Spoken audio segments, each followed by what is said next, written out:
Laurent Delahousse met un point d'honneur à toujours citer ses collaborateurs qui viennent de disparaître, à l'antenne. Comme s'il lui est impossible de faire convenablement son travail sans évoquer son deuil. Le devoir de mémoire fait partie de cette période douloureuse. Et quelle plus belle et symbolique manière d'honorer les disparus que de leur permettre de l'accompagner une dernière fois dans l'exercice de ses fonctions. Ce samedi 10 avril, pendant le journal de 20h sur France 2, Laurent Delahousse a donc tenu à citer Didier Graffiot. Mais ce n'était pas la première fois qu'il se permettait d'évoquer l'un de ses proches collaborateurs qui venait de disparaître. Le présentateur des JT de 20h du week-end sur France 2 est réputé pour être très professionnel. Il mène ses programmes d'une main de maître avec une aisance déconcertante. Pourtant, ce samedi 10 avril, Laurent Delahousse n'avait pas le sourire. Même son regard était triste. Au fil des actualités, le public devait à peine commencer à se demander si quelque chose n'allait pas. Puis il a évoqué la disparition de l'un de ses proches collaborateurs. Cet hommage, il l'a adressé à la famille de ce collègue de la part de toute l'équipe de la rédaction.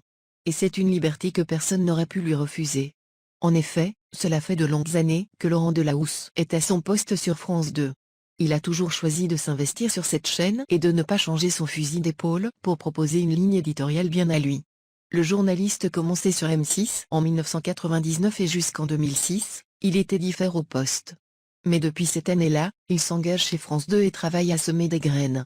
Présentateur des journaux télévisés du week-end, il est aussi en tête de magazines d'actualité, menant des interviews puissantes et bouleversantes.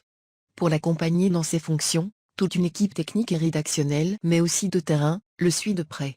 Impossible alors de ne pas les citer quand la tragédie frappe. En effet, Laurent Delahousse considère que les médias sont une grande famille et la sienne se trouve précisément sur France 2 depuis près de 15 ans déjà.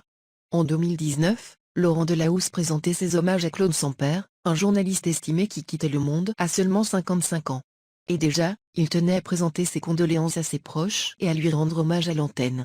Ce 10 avril 2021, c'est un autre collaborateur qui rejoint les étoiles. Un ingénieur du son qui a collaboré avec Laurent Delahousse durant de nombreuses années. Lui rendre hommage était alors indispensable. À l'antenne, tout le public se joint ainsi à la peine du journaliste. Mais aussi à celle de la famille de cet ingénieur, parti soudainement.